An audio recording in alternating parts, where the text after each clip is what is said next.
दोस्तों हाल ही में मैंने मारियाडे प्रश्न नाम की एक रिवेंज थ्रिलर मूवी देखी है जो कि 2025 में रिलीज हुई है। इस फिल्म को डायरेक्ट किया है नागराज सोमैया जी ने और IMDb पर मिले है इस फिल्म को 6.4 आउट ऑफ 10। आपको ये फिल्म प्राइम वीडियो पर देखने के लिए मिल जाएगी। ये कहानी एक सच्ची घटना पर आधारित है जिसमें तीन लड़के एक दूसरे के बहुत ज्यादा खास दोस्त होते हैं, लेकिन एक रात अचानक उनके साथ एक्सीडेंट की एक ऐसी घटना होती है जिसमें अमीर बाप का एक बिगड़ा हुआ बेटा शराब पीकर गाड़ी चलाते हुए इन तीनों को ठोक देता है और इसी एक्सीडेंट की वजह से उन तीनों में से एक की मौत हो जाती है। अब बचे हुए दो दोस्त उस अमीर लड़के से अपने मरे हुए दोस्त का बदला कैसे लेते हैं, यही देखेंगे हम आज की कहानी में। तो दोस्तों ये कहानी बहुत ही अच्छी है, आप एक बार जरूर देख सकते हो।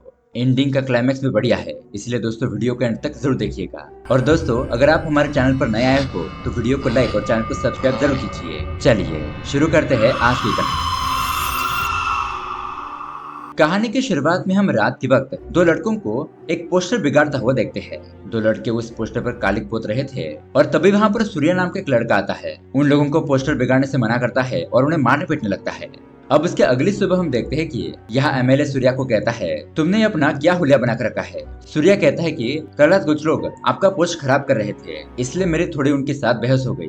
MLA का PA कहता है कि तुम्हें उन लोगों को मारना नहीं चाहिए था, इस लड़ाई झगड़े की वजह से प्रॉब्लम हो जाएगी। सूर्या कहता है कि भाई वो आपका पोस्ट खराब कर रहे थे और ये मैं कैसे होने देता। तो MLA कहता है कि ठीक है तुम जाकर फ्रेश हो जाओ, तुम्हें और भी बहुत सारे काम करने हैं। अब दोस्तों सूर्या के बारे में बात करें तो सूर्या MLA के पार्टी में कार्यकर्ता के तौर पर काम करता है और आगे जाकर वो एक नेता भी बनना चाहता है। पार्टी के लोग भी सूर्या के ऊपर बहुत ज्यादा भरोसा करते हैं। अब उसके अगले सीन में हमें सतीश नाम के दूसरे बंदे को दिखाया जाता है जो कि फूड डिलीवरी का काम करता है।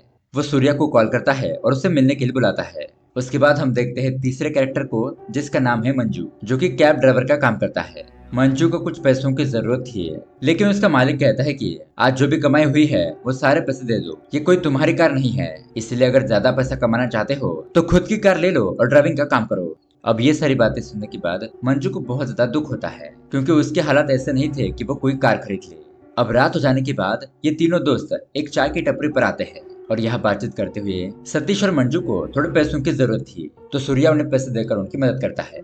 अब उसके अगले दिन हम सतीश के घर को देखते हैं। यहाँ पर सतीश की बहन लक्ष्मी अपने काम पर जाने के लिए रेडी होती है। जाते वक्त उसकी माँ उसे कहती है कि अरे बेटा हमें हमारे घर पर एक टीवी लाना चाहिए। लक्ष्मी कहती है कि ठीक है मैं टीवी लेने के बारे में सोचूंगी। ऐसा कहकर वो अपने काम पर चली जाती है।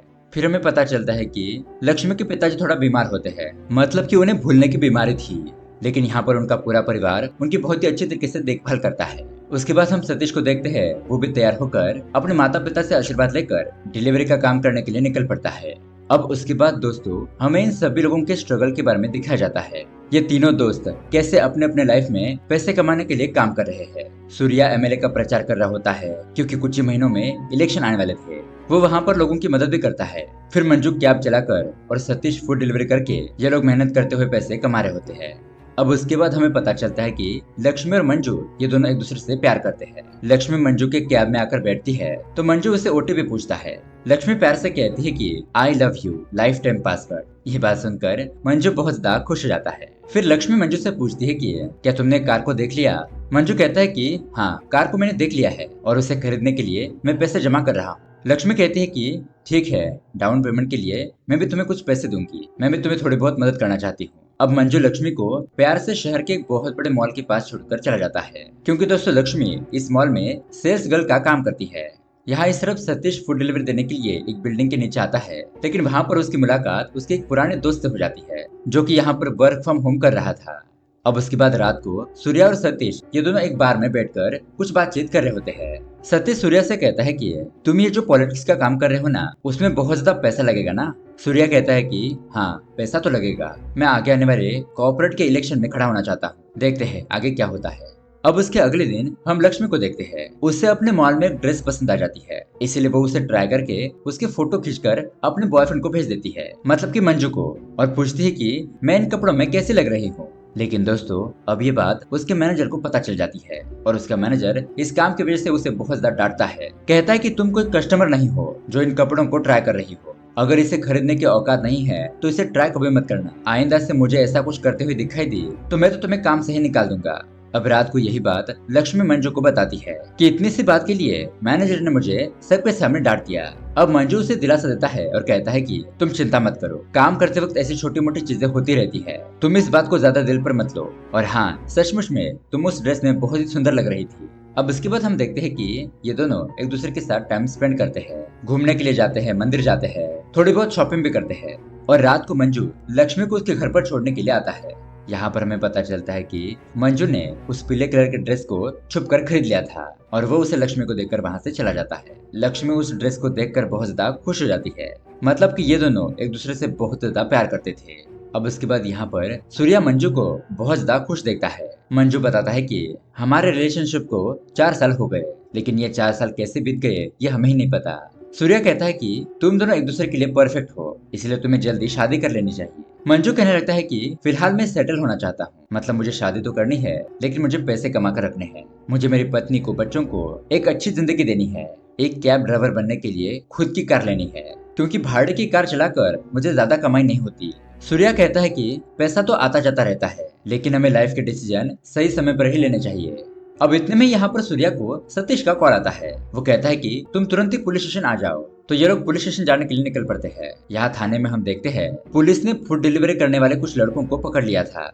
इतने में वहाँ पर सूर्या और मंजू पहुँचते हैं और सूर्या पूछता है कि आप लोगों ने इन्हें अरेस्ट क्यों किया है। इंस्पेक्टर कहता है कि हमें इन लोगों के ऊपर शक है कि ये लोग शहर में गांजा सप्लाई कर रहे हैं। सूर्या कहता है कि सर ऐसी कोई बात नहीं है, ऐसा हो ही नहीं सकता, ये कोई गलत काम नहीं कर सकते सर, आपको कोई गलतफहमी हुई है। फिर वो पुलिस के साथ थोड़ा बहुत आर्ग्यूमेंट करके अपनी जान पहचान के दम पर दोस्तों को छुड़ाकर वहाँ से ले जाता है। इसी वजह से अब वो इंस्पेक्टर सूर्या का दुश्मन बन जाता है।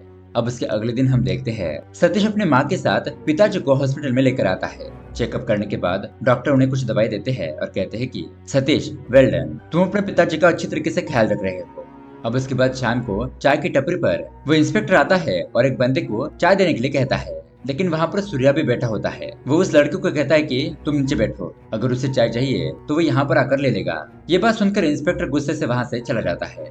अब इसके अगले दिन हम देखते हैं सतीश का बर्थडे होता है। वो मंदिर में जाकर अपने घर वालों को प्रसाद लेकर आता है। यहाँ पर सतीश की बहन लक्ष्मी अपने भाई को बर्थडे विश करती है और उसे एक प्यारा सा गिफ्ट देती है। उस बॉक्स को खोलकर देखने पर उसके अंदर एक स्मार्टफोन होता है, जिसे देखकर सतीश बहुत ज्यादा खुश हो जाता है। कहता है कि मैं इस फोन में सिम कार्ड डालकर बाद में उसे यूज कर लूंगा। यहाँ दूसरी तरफ एमएलए और पार्टी के कुछ लोग मीटिंग में डिस्कस कर रहे होते हैं कि आगे आने वाले कॉर्पोरेशन के इलेक्शन में कौन खड़ा होगा। तो यहाँ पर एक दूसरा नेता कहता है कि मुझे लगता है कि प्रमीला मैडम इस प्रोफाइल के लिए अच्छी है, हम उन्हें मौका देंगे तो वह जरूर जीतेगी। लेकिन दोस्तों इतनी दिनों से सूर्या बहुत ज्यादा मेहनत कर रहा था कि शायद इस साल उसे टिकट मिल जाएगी और वो नेता बनकर जनता की सेवा कर पाएगा। लेकिन मीटिंग में तो उसका नाम भी नहीं लिया जाता, इसीलिए वो गुस्से में आकर मीटिंग को छोड़कर जाने लगता है। वो बहुत ज्यादा परेशान और गुस्से में था। उसका दोस्त राजू उसे समझाने की कोशिश करता है कि तुम चिंता मत करो, तुम एक ना एक दिन जरूर नेता बनोगे।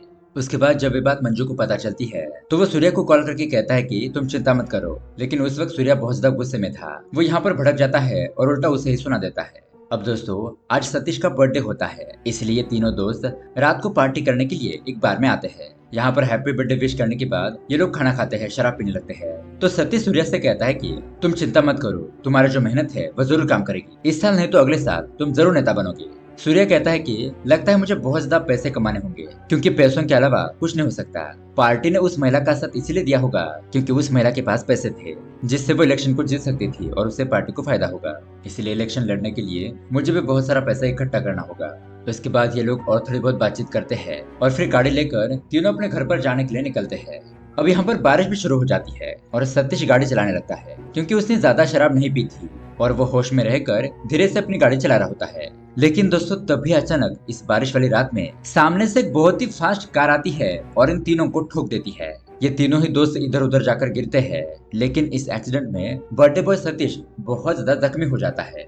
यहाँ पर हम देखते हैं कि एक्सीडेंट करने वाले ये 4 लड़के होते हैं। यहाँ मंजू और सूर्या अपने दोस्त सतीश की हालत देखकर फुट फुट कर रोने लगते हैं। फिर सूर्या उन लड़कों के ऊपर बहुत ज्यादा भड़क जाता है, उन्हें डांटने लगता है, उन्हें गालियां देता है कि तुम लोगों ने ये क्या कर दिया। उनमें से एक लड़का माफी मांगने लगता है कि हम लोगों से ये गलती से हो गया, हमें माफ कर दो। तब सूर्या उन लोगों की गाड़ी की वीडियोस बना लेता है और ये लोग एम्बुलेंस को बुलाकर कॉल करने लगते हैं ताकि सतीश को जल्दी से हॉस्पिटल ले जाया जा सके। लेकिन दोस्तों बहुत ज्यादा खून बहने की वजह से सतीश की वहीं पर मौत हो जाती है। अब सूर्या उन लोगों को थोड़ा बहुत मारता पीटता है, लेकिन अब उनमें से एक लड़का अमीर बाप का बेटा होता है जो कि बहुत ज्यादा घमंडी और बिगड़ेल था। वो सूर्या को पैसे देकर इस मैटर को क्लोज करने के लिए कहता है। वो उसे यहाँ पर थोड़े बहुत पैसे देता है और कहता है कि मैं तुम्हें और भी 10 लाख रुपए दूंगा, इस एक्सीडेंट हुए लड़के की फैमिली की मदद करूंगा। अब यहाँ पर सूर्या और मंजू को ये सब कुछ देखकर कुछ भी समझ नहीं आ रहा था कि वो यहाँ पर आगे क्या करे। अपने दोस्त सतीश को मरा हुआ देखकर ये लोग पहले से बहुत ज्यादा टेंशन में आ चुके थे। वो लोग अपने दोस्त के पास बैठकर रोने लगते हैं और इतने में ही वो अमीर बाप की बिगड़ी हुई औलादे थोड़े बहुत पैसे वहीं पर फेंक कर गाड़ी लेकर वहाँ से भाग जाते हैं। दरअसल दोस्तों, वो लड़के शराब पीकर कारपूल चला रहे थे और ठीक से गाड़ी ना चलाने की वजह से अंधेरे में उन लोगों ने इन तीनों को ठोक दिया, जिसमें कि सतीश की जान चली गई। अब उसके अगले दिन जब सतीश के घर वालों को ये बात पता चलती है कि एक्सीडेंट की वजह से अब उनका बेटा सतीश इस दुनिया में नहीं रहा, तो सतीश की बहन लक्ष्मी और उसके माता पिता बहुत ज्यादा दुखी हो जाते हैं, फूट फूट कर रोने लगते हैं। फिर उसके परिवार वाले और दोस्त मिलकर सतीश का अंतिम संस्कार करते हैं। और यहाँ पर सूर्या और मंजू ने अभी तक एक्सीडेंट की पूरी बात सतीश के घर वालों को नहीं बताई थी। अब उसके अगले दिन हम उस घमंडी लड़के रॉकी और उसके दोस्तों को देखते हैं। सूर्या और मंजू उन लोगों के पास आते हैं और उन्हें कहते हैं कि तुम लोगों ने हमें 10 लाख रुपए देने का वादा किया था। मेरे दोस्त के घर वालों को पैसों की बहुत ज्यादा जरूरत है क्योंकि आगे उनका ख्याल रखने के लिए कोई नहीं है। तब शेट्टी नाम का एक लड़का कहता है कि देखो, यहाँ पर लड़ाई झगड़ा मत करो, शांति से बात करो। तभी दूसरा लड़का डीके कहता है कि अरे ये लोग तो उस रात बहुत ज्यादा गुस्सा कर रहे थे, लेकिन अब देखो कैसे भीख मांगने के लिए आ गए। अब ये बात सुनकर सूर्या को बहुत ज्यादा गुस्सा आ जाता है। वो कहता है कि तुम लोगों ने हमारे दोस्त को मारा है, क्या तुम लोगों को पता भी है तुम लोगों ने क्या किया है? चुपचाप हमारे पैसे दे दो। लेकिन रॉकी कहता है कि चलो हम तुम्हें पैसे नहीं देंगे, बताओ तुम क्या करोगे? सूर्या गुस्से में आकर उसका कॉलर पकड़कर उससे धक्का दे देता है, लेकिन अब रॉकी को भी गुस्सा आता है और वो गन निकालकर उसकी तरफ पॉइंट आउट करता है। गन को देखकर सूर्या थोड़ा सा घबरा जाता है। अब रॉकी उसे कहता है कि बोलो, क्या आप डर गए? बोलो ना, आप चुप क्यों हो? क्या तुम्हें पता भी है तुमने जिस शर्ट को हाथ लगाया है वो कितना महंगा है? तुम्हारे मुझे हाथ लगाने की हिम्मत कैसे हुई? अब शेट्टी रॉकी को रोकने की कोशिश करता है, कहता है कि रॉकी, ये मामला बिगड़ जाएगा, हम इन लोगों को पैसे देकर ये मामला यहीं पर निपटा देते हैं। लेकिन रॉकी उसकी कोई भी बात नहीं मानता, उल्टा सूर्या और मंजू के साथ ही लड़ाई झगड़ा करने लगता है। सूर्या को उसके कपड़े उतार कर जलील करने लगता है कि देखो, खुद तो लोकल कपड़े पहनता है और मेरे शर्ट को छूने चला था। मंजू कहता है कि देखो, हम ये सब कुछ नहीं चाहते, एक्सीडेंट में हमारा दोस्त मारा गया है। तो रॉकी फिर से भड़क जाता है और कहता है कि उस रात हमारी कार का भी बहुत बड़ा नुकसान हुआ था, हमारी महंगी कार को ठीक करने के लिए 2-4 लाख रुपए लगेंगे, क्या वो पैसे तुम देने के लिए तैयार हो? नहीं ना, तो फिर यहाँ पर मुंह उठाकर पैसे मांगने के लिए कैसे आ गए? डीके कहता है कि मैंने कहीं अखबार में पढ़ा था कि कुछ गरीब लोग आते हैं और अमीर लोगों को फंसाने की कोशिश करते हैं ताकि उनसे पैसों को लूट सके, और लगता है ये लोग भी वही कर रहे हैं। रॉकी कहता है कि तुम लोगों को फुट्टी कौड़ी नहीं मिलेगी, चलो निकलो यहाँ से, वरना तुम लोगों को यहीं पर शूट करके मार दूंगा। अब सूर्या और मंजू को वहाँ से जाना पड़ता है, वो लोग यहाँ पर कुछ नहीं कर पाते। उसके बाद सूर्या और मंजू सतीश की कब्र के पास आकर रोने लगते हैं और कहते हैं कि हमें कैसे भी करके सतीश की मौत का बदला लेना ही होगा, उन लोगों ने हमारे खास दोस्त को हमसे अलग किया है। मंजू कहता है कि हमारी हालत ऐसी है और वो तो बहुत ज्यादा पावरफुल और पैसे वाले लोग हैं, हम उन्हें सबक कैसे सिखाएंगे? सूर्या कहता है कि चाहे कुछ भी हो जाए, हमें उन्हें ऐसा सबक सिखाना होगा कि आइंदा से कोई भी शराब पीकर कार नहीं चलाएगा। तभी यहाँ पर उन दोनों को पुलिस स्टेशन से कॉल आता है। स्टेशन पहुँचने के बाद इंस्पेक्टर उनसे इंक्वायरी करता है कि जिस रात सतीश का एक्सीडेंट हुआ था तब तुम लोग कहाँ पर थे? ये लोग बताते हैं कि हम एक होटल में पार्टी करने के लिए गए थे, हमें पता चला कि सतीश का एक्सीडेंट हुआ है तो हम लोग तुरंत ही वहाँ पर पहुँच गए। मतलब कि दोस्तों, इन्होंने सतीश के एक्सीडेंट के बारे में किसी को भी सच्चाई नहीं बताई थी।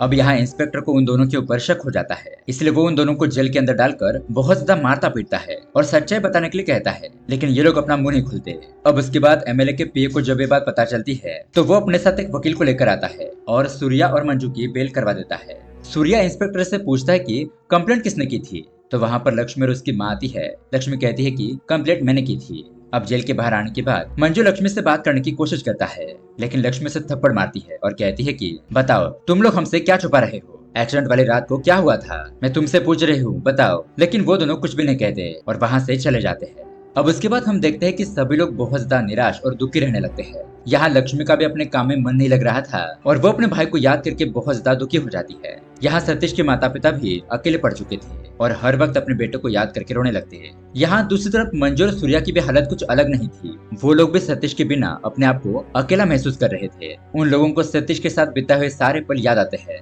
अब उसके कुछ दिन बाद अचानक लक्ष्मी मंजू को कॉल करती है, घबराती हुई आवाज में उसे कहती है कि मंजू, तुम कहाँ पर हो? तुरंत यहाँ पर आ जाओ, मुझे तुमसे कुछ जरूरी बात करनी है। दरअसल दोस्तों, यहाँ पर बात ये थी, जैसा कि हमें पता है, लक्ष्मी के पिताजी को भूलने की बीमारी थी, इसलिए वो अचानक से अपने घर से कहीं चले गए थे। अब यहाँ पर सभी लोग उन्हें ढूंढने लगते हैं और बहुत ज्यादा ढूंढने पर मंजू को लक्ष्मी के पिताजी मिल जाते हैं। वो उन्हें उनके घर पर छोड़ देता है और वहीं पर बैठकर रोते हुए बताने लगता है कि चार दोस्त बहुत ज्यादा दारू पीकर गाड़ी चला रहे थे। उन लोगों ने अपने गाड़ी में बहुत तेज लाउड म्यूजिक लगाया हुआ था और नशे की हालत में होने की वजह से उन लोगों ने रास्ते में आ रहे हमारे सतीश को उड़ा दिया, उसका एक्सीडेंट कर दिया और इसी एक्सीडेंट में सतीश की मौत हो गई। तभी यहाँ पर बाहर सतीश की माँ यह सब कुछ सुन लेती है और मंजू वहाँ पर उन्हें देखकर वहाँ से चला जाता है। अब उसके अगले सीन में हम निखिल और रॉकी को देखते हैं। निखिल कहता है कि मेरे पिताजी ने मेरी शादी तय कर दी है और उसके बाद मुझे उनका ही बिजनेस संभालना होगा। अगर तुम चाहते हो तो मेरे साथ जुड़कर काम कर सकते हो। लेकिन रॉकी कहता है कि नहीं नहीं, मेरा प्रॉपर्टी का काम ही बढ़िया है। अब उसके बाद हम देखते हैं निखिल अपनी गर्लफ्रेंड ईशा से मिलने के लिए जाता है और वो भी एक बहुत बड़े लग्जरियस होटल में। तभी यहाँ पर हम देखते हैं सूर्या और मंजू उसका छुपकर पीछा कर रहे थे। अब होटल के अंदर आने के बाद ईशा कहती है कि निखिल, तुम्हारे घर वालों ने तुम्हारी शादी तय कर दी और शादी के बाद भी क्या तुम मुझे भूल जाओगे? निखिल कहता है कि मेरे पिताजी ने मेरी मर्जी के खिलाफ ये शादी तय की है, लेकिन शादी के बाद भी हमारा रिलेशनशिप ऐसा ही रहेगा, तुम चिंता मत करो। उसके बाद ये दोनों कांड करते हैं और थोड़ी देर बाद ईशा के फोन पर रॉकी का कॉल आता है। निखिल पूछता है कि ये रॉकी तुम्हें क्यों कॉल कर रहा है, लेकिन यहाँ पर ईशा कुछ बहाना बनाकर इस बात को टाल देती है। अब उसके थोड़ी देर बाद हम देखते हैं कि रॉकी को एक कॉल आता है और वो तुरंत ही उस बहुत बड़े होटल के पास पहुंचता है। यहाँ के लोगों के जरिए पता चलता है कि निखिल बेहोश हो गया है और उसके साथ जो लड़की आई थी वो कहीं भाग गई। अब ये लोग निखिल को तुरंत ही हॉस्पिटल लेकर आते हैं और यहाँ पर निखिल के पिताजी भी आ चुके थे और ये हॉस्पिटल उनका ही था। डॉक्टर चेकअप करने के बाद निखिल के पिताजी को बताते हैं कि आपके बेटे को वायग्रा का डोज बहुत ज्यादा हो गया था, जिसकी वजह से उसकी धड़कन रुक गई और उसकी मौत हो गई। अब ये बात सुनकर उसके पिताजी तो शॉक ही रह जाते हैं। वो पूछने लगते हैं कि वो किस लड़की के साथ था। तब रॉकी कहता है कि सर, वो लड़की ऐसा कुछ भी नहीं कर सकती। वो दोनों बहुत सालों से रिलेशनशिप में थे, लेकिन आपने ही आपके बेटे की दूसरी लड़की के साथ जबरदस्ती शादी तय कर दी। निखिल ने मुझे कॉल किया था तब वो बहुत ज्यादा इमोशनल था, लेकिन ऐसा कुछ हो जाएगा ये मैंने सपने में भी नहीं सोचा था। अब यहाँ पर निखिल के पिताजी डॉक्टर से कहते हैं कि ठीक है डॉक्टर, इसे नेचुरल डेथ डिक्लेयर कर दो और ये बात यहाँ से बाहर नहीं जानी चाहिए, वरना मेरी और मेरे हॉस्पिटल की इज्जत मिट्टी में मिल जाएगी। मतलब कि अब इन चारों लड़कों में से एक लड़के की तो मौत हो चुकी थी। अब उसके अगले दिन सूर्या मार्केट से गुजर रहा होता है, तभी उसे वहाँ पर सतीश की माँ दिखाई देती है। वो तुरंत ही वहाँ पर पहुँचता है और उनकी मदद करता है। सतीश की माँ कहती है कि जब सतीश था तो वह सारे काम कर लेता था, अब उसके पिताजी की दवाई अभी खत्म हो चुकी है, लक्ष्मी की शादी की उम्र निकलती जा रही है और आगे हम लोगों को कौन संभालेगा। अगर उस रात मेरे बेटे का एक्सीडेंट नहीं हुआ होता तो आज मेरा बेटा मेरे साथ होता। ये सारी बातें सुनने के बाद सूर्या को बहुत ज्यादा गुस्सा आ जाता है। वो तुरंत ही अपने एक दोस्त के साथ एक गुंडे के पास जाता है और वहाँ से एक गन खरीद लेता है। उसके बाद हम देखते हैं डीके और रॉकी एक बार में मजे कर रहे होते हैं। तभी डीके वॉशरूम में जाता है, लेकिन वहाँ पर उसे सूर्या और मंजू दिखाई देते हैं। वो उन्हें देखकर घबरा जाता है और रॉकी को आकर बताता है, कहता है कि वो एक्सीडेंट वाले बंदे यहाँ पर आ गए हैं, चलो हमें यहाँ से जाना चाहिए। रॉकी कहता है कि अरे वो लोग यहाँ पर नहीं आ सकते, तुम उन लोगों के बारे में बहुत ज्यादा सोच रहे हो, इसलिए तुम्हें वहम हुआ होगा। अब उसके बाद सूर्या और मंजू बाइक से रॉकी और डिकी की कार का पीछा कर रहे होते हैं। ट्रैफिक सिग्नल आने पर सूर्या गन निकालकर उन्हें मारने वाला था, लेकिन तभी ट्रैफिक सिग्नल शुरू हो जाता है और रॉकी और डीके वहाँ से भाग जाते हैं। अब उसके अगले दिन मंजू लक्ष्मी को समझाने के लिए जाता है, लेकिन वो उसे कहती है कि मुझे कोई भी बात नहीं सुननी, तुम मुझसे कोई बड़ी बात छुपा रहे हो और इसी तरह से आगे भी छुपाते रहोगे। मेरा भाई था तब सब कुछ सही चल रहा था, लेकिन अब मेरी जिंदगी खराब होती जा रही है, मुझे छोड़ दो। ऐसा कहकर वो वहाँ से चली जाती है। अब उसके बाद रात को शेट्टी नाम का लड़का रॉकी और मंजू से मिलने के लिए आता है। कहता है कि रॉकी एक बहुत बड़ी प्रॉपर्टी की डील साइन करने वाला है, अगर उसकी साइन किए हुए पेपर मुझे ला कर दोगे या फिर रॉकी को ही मार डालोगे तो तुम्हारा जो दोस्त सतीश मरा है, मैं उसकी मदद करने के लिए तुम्हें 10 लाख रुपए दे दूंगा। अब ये बात सुनने के बाद सूर्या उसके ऊपर भड़क जाता है। कहता है कि हम तुम्हारे जैसे दोस्त नहीं है कि पीठ पीछे वार करते हैं, तुम्हारे कहने पर हम किसी को भी नहीं मारेंगे, लेकिन हमारा बदला भी जरूर पूरा करेंगे। तुम्हें बस एक काम करना होगा, रॉकी को शातिर तरीके से मेरे पास लाना होगा। तो ये बात सुनकर शेट्टी वहाँ से चला जाता है। उसके कुछ देर बाद हम देखते हैं कि रॉकी अपने घर पर आता है और आते ही उसकी पत्नी उसे एक वीडियो दिखाती है, जिसके अंदर रॉकी निखिल की गर्लफ्रेंड ईशा के साथ रोमांस कर रहा होता है। रॉकी कहने लगता है कि ये कोई नकली वीडियो है, इस तरह से कुछ बहाना बनाने लगता है, लेकिन उसकी पत्नी समझ चुकी थी कि रॉकी का बाहर अफेयर चल रहा है, इसलिए वो गुस्से में आकर हमेशा के लिए उसे नाता तोड़कर वहाँ से चली जाती है। दरअसल दोस्तों ये वीडियो ईशा ने बनाया था, लेकिन सूर्या ने वो वीडियो अपने पास लेकर रॉकी की पत्नी को भेज दिया। अब यहाँ रॉकी तो गुस्से से पगला जाता है। वो सूर्या को कॉल करके उसे धमकाने लगता है कि तुम्हारे मेरे साथ ऐसा करने की हिम्मत कैसे हुई, तुम्हें पता नहीं है कि मैं क्या कर सकता हूँ, मैं तुम्हें नहीं छोड़ूंगा। जिस पर सूर्या उसे कहता है कि अब तुम्हें भी पता चलेगा कि तुमने किससे पंगा लिया है, तुम जरा बच के रहना। अब उसके अगले दिन मंजू अपने मालिक की कार लेकर काम पर निकल जाता है, लेकिन तभी यहाँ पर बीच रास्ते में कुछ गुंडे आकर उसकी गाड़ी को रोकते हैं और उसकी गाड़ी को तोड़ फोड़ देते हैं। इतने में वहाँ पर सूर्या भी पहुँच जाता है, लेकिन वो लोग वहाँ से भाग चुके थे। तभी यहाँ पर सूर्या को कॉल आता है। रॉकी उसे कहता है कि कैसा लगा, अब डर गए ना? तुम लोगों के साथ इससे भी बड़ा कुछ होने वाला है, तुम लोग थोड़ा सावधान रहना। अब ये सारी बातें सुनने के बाद सूर्या को गुस्सा आ गया था। वो तुरंत ही रॉकी की लोकेशन को पता करके उस बिल्डिंग के पास पहुंचता है। जब कार पार्किंग में रॉकी टूटी हुई कार को देखता है, तब वो समझ जाता है कि कहीं ये कार सूर्या की तो नहीं। और तभी अचानक मंजू और सूर्या वहां पर आकर रॉकी को किडनैप कर लेते हैं। अब यहाँ दूसरी तरफ डीके फ्लाइट से किसी दूसरी कंट्री में जाने वाला होता है, इसलिए वो कैब बुक करके एयरपोर्ट पर जाने लगता है। लेकिन बीच रास्ते में उसे पता चलता है कि उसका कैब ड्राइवर तो सूर्या का आदमी है और इस तरह से सूर्या डीके को भी किडनैप कर लेता है। उसके बाद हम एक पहाड़ी वाली जगह पर देखते हैं, जहाँ मंजू और सूर्या ने रॉकी और उसके दोस्तों का मोबाइल और उसकी गन छीन ली थी। सूर्या गन पॉइंट आउट करके उसे धमकी देता है और रॉकी को यहाँ पर पैसे लाने के लिए कहता है। थोड़ी देर के बाद रॉकी का दोस्त शेट्टी पैसों से भरा हुआ बैग लेकर आ जाता है और इस बार सूर्या ने उन लोगों से 1 करोड़ रुपए मांग लिए थे ताकि उन्हें अच्छा सबक मिले, क्योंकि रॉकी ने शराब के नशे में कार चलाकर उसके दोस्त सतीश को मार डाला। और इतना ही नहीं बल्कि उसके दोस्तों को, उसकी फैमिली को सफर करवाया, उनको इतनी ज्यादा तकलीफ दी।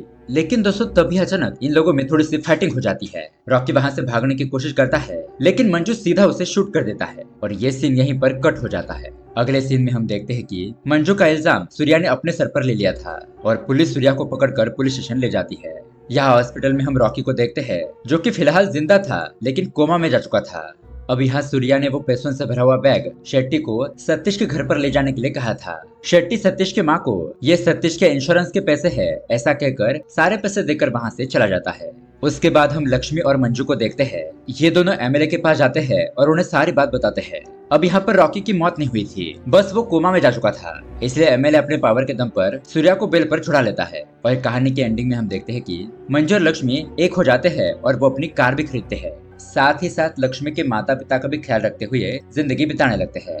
कहानी के एंडिंग में हमें ये मैसेज दिया जाता है कि कृपया ड्रिंक करके ड्राइव ना करें। हर साल 68,000 लोग ऐसे ड्रिंक करते हुए एक्सीडेंट में मारे जाते हैं और यही संदेश देते हुए ये कहानी यहीं पर एंड हो जाती है।